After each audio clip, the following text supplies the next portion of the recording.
السلام علیکم ورحمۃ اللہ وبرکاتہ۔ میرے پیارے دوستوں، کیسے ہو آپ؟ امید کرتا ہوں سب خیریت سے ہوں گے۔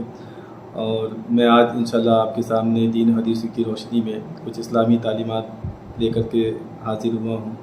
جو کہ انشاءاللہ ہماری زندگی کے لیے بہت اہم ہے۔ ہر مسلمان کو اس پر عمل کرنا چاہیے، اور وہ یہ ہے کہ حضور صلی اللہ علیہ وسلم کی نصیحت ہیں۔ آپ صلی اللہ علیہ وسلم نے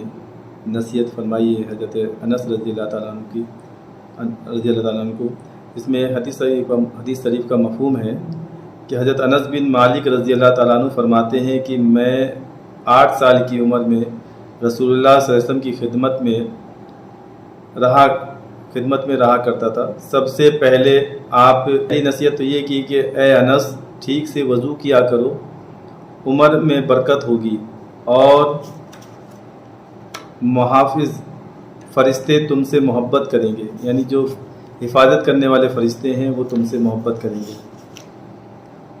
ٹھیک سے وضو کرنے سے۔ اگر ہم ٹھیک سے وضو کریں گے، جلد بازی نہیں کریں گے وضو میں، وضو کے جو سنت طریقے ہیں، جو مستحبات ہیں، اگر اس کو پوری طرح سے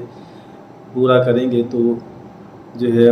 حفاظت کرنے والے فرشتے محبت کرنے لگیں گے اور ہماری عمر میں برکت ہوگی۔ دوسری نصیحت آپ صلی اللہ علیہ وسلم نے فرمائی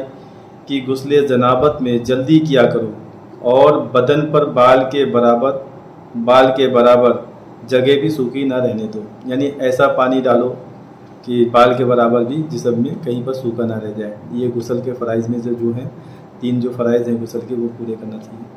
اور پھر فرمایا کہ جنابت کے غسل میں جلدی کرو، یعنی اگر کوئی شخص اگر نجاست میں آ جاتا ہے، یعنی کوئی ناپاکی کی حالت میں ہے، اور انسان 2 ہی چیزوں سے ناپاک ہوتا ہے، ایک ہم بستری کرنے سے اپنی بیوی کے ساتھ میں، اور دوسرا ہے نائٹ فیل وغیرہ ہو جائے، یا ناپاکی کی جو بھی علامتیں ہیں کہ ہاں جس سے انسان ناپاک ہو جاتا ہے، تو اس ناپاکی کو دور کرنے میں دیری نہ کرے، جلد سے جلد اس کا غسل کر لے۔ یہ آپ سے نے فرمایا۔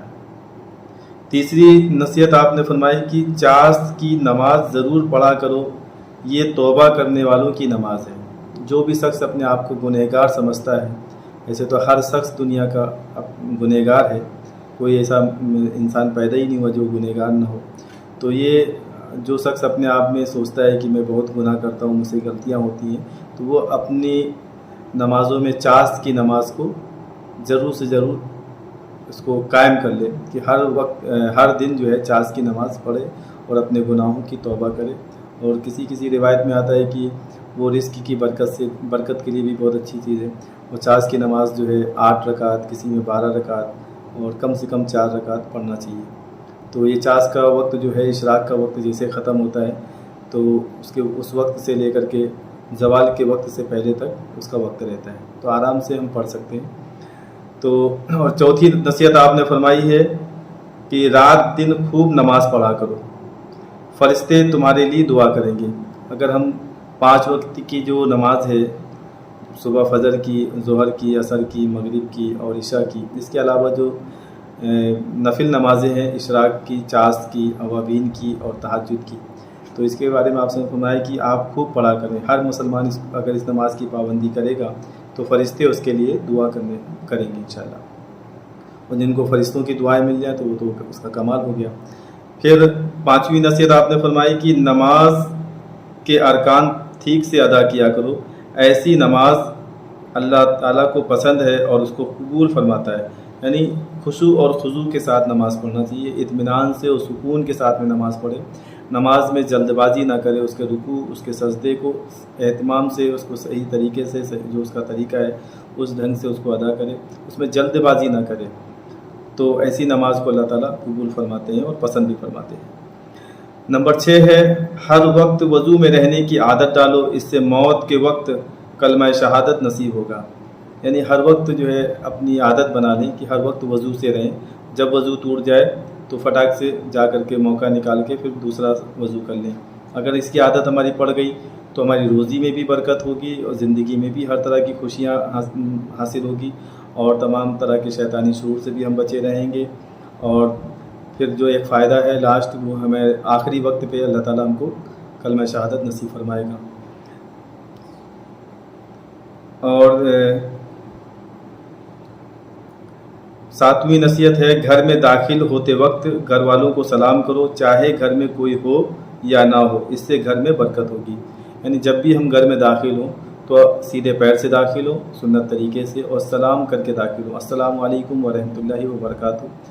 من کے اندر یا زبان سے یا آواز سے کہیں، اور اس کے بعد ایک مرتبہ درود پڑھ لیں اور ایک مرتبہ سورہ اخلاص پڑھ لیں۔ اگر کوئی شخص اس طریقے کا معمول بنائے گا تو اللہ تعالیٰ اس کے گھر میں کبھی بھی غریبی نہیں لائیں گے، غربت نہیں ہوگی اس گھر میں، اور ہمیشہ وہ گھر جو ہے نا دن دوگنی رات چوگنی ترقی کرے گا، اس کے مال میں اضافہ ہوگا، اس کی روزی میں برکت ہوگی، اور گھر میں بھی برکت ہوگی، اور گھر میں سکون ہوگا، عافیت ہوگی۔ اللہ تعالیٰ اس گھر کو تمام طرح کی برائیوں سے، بیماریوں سے اور تمام طرح کی آفتوں سے محفوظ رکھیں گے۔ تو بہت ہی بہترین عمل ہے، اس عمل کو سارے لوگوں کو کرنا چاہیے، گھر کی عورتیں ہوں یا مرد ہوں، جو بھی گھر میں داخل ہو وہ سلام کر کے داخل ہو، اور جب گھر سے نکلے تو سلام کر کے نکلے۔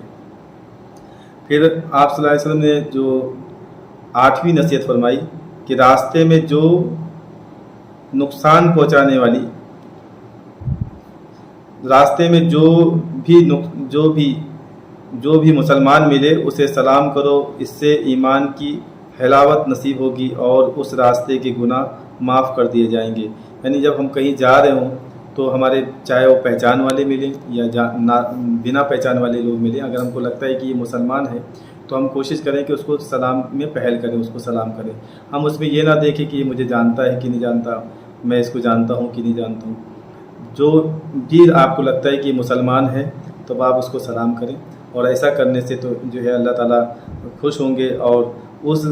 جگہ کی، اس علاقے کی، اس محلے کی، اس بستی کی جو برائی ہوگی آپ کے سلام کرنے سے اللہ تعالیٰ اس کو دور کر دیں گے۔ تو بہت ہی بہترین عمل ہے یہ عمل، جو ہے بہت لوگ کم کرتے ہیں اور کوئی کرتا ہی نہیں ہے۔ اس میں تو سلام کا بھی ایک طریقہ بنا لیا ہے کہ اپنے خاص لوگوں کو سلام کرنا، اپنے پہچان والوں کو سلام کرنا، عہدیدار لوگوں کو سلام کرنا۔ تو یہ سلام ایسی چیز ہے کہ جس میں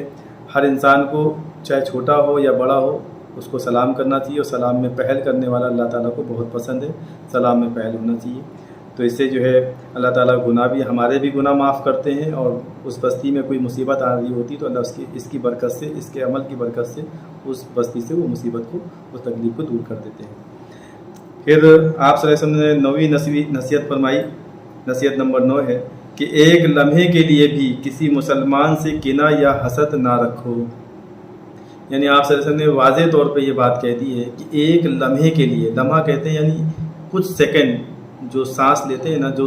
کچھ سیکنڈ کے لیے جو ہم اپنے جو سانس لیتے ہیں نا، اس اتنی دیر کو لمحہ کہتے ہیں۔ لمحہ کا مطلب ہے کہ ایک دم ذرہ برابر بھی ہم کسی بھی مسلمان بھائی کے لیے یا کسی کے لیے بھی اپنے دل میں نہ تو کینہ رکھیں نہ ہی حسد رکھیں۔ کینہ اور حسد جو ہے انسان کی نیکیوں کو ختم کر دیتا ہے، اس کے تمام جو اچھے کام ہوتے ہیں اس کو مٹا دیتا ہے، یہاں تک کہ اس کی نمازیں، اس کی حج، زکوٰۃ، روزہ، جو بھی اس مسلمان پہ جو 5 چیزیں فرض ہیں، جب وہ ساری چیزیں اس کی ختم کر دی جاتی ہے خالی اس کی کینہ اور حسد کی بنا پر۔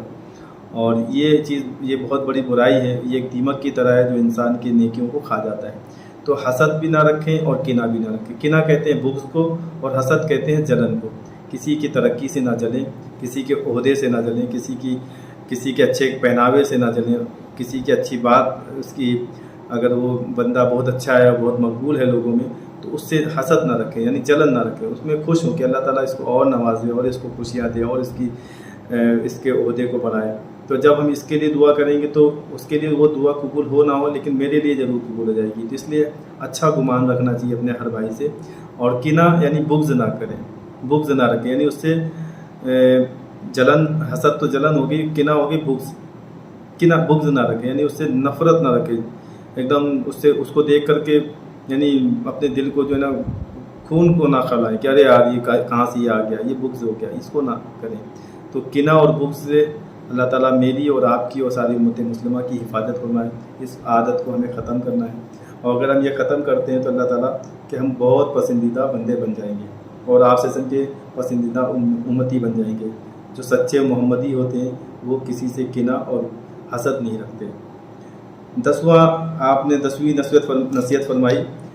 جس نے میرا طریقہ اپنایا اس نے مجھ سے محبت کی، اور جس نے مجھ سے محبت کی وہ میرے ساتھ جنت میں داخل ہوگا۔ اے انس،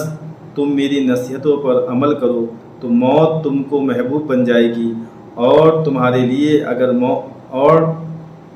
لیے موت نزا کے وقت یعنی جو آخری وقت ہوتا ہے اس وقت اللہ تعالیٰ تم کو راحت عطا فرمائیں گے۔ جیسے بہت سے لوگوں کی جو موتیں ہوتی ہیں نا، بڑی تکلیف سے، بڑی درد سے، بڑی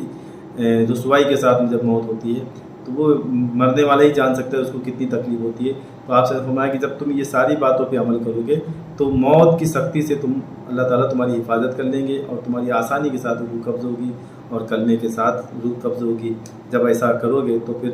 جو ہے تم میرے ساتھ جنت میں داخل ہوگے۔ تو یہ 10 جو ہے نصیحتیں آپ سے فرمائی ہیں حضرت انس رضی اللہ تعالیٰ کے حوالے سے۔ تو میں امید کرتا ہوں کہ آپ سب کو میری یہ بات سمجھ میں آئی ہوگی۔ اللہ تعالیٰ مجھے اور آپ کو کہنے سننے سے زیادہ عمل کرنے کی توفیق عطا فرمائے، اور جو ہمارے اور آپ کے جو گناہ ہیں اللہ تعالیٰ اپنے فضل سے، کرم سے اسے معاف فرمائے۔ اب میں آپ سے اجازت چاہوں گا۔ وآخر دعوانا الحمد للہ رب العالمین۔ السلام علیکم۔ تک اس کا وقت رہتا ہے۔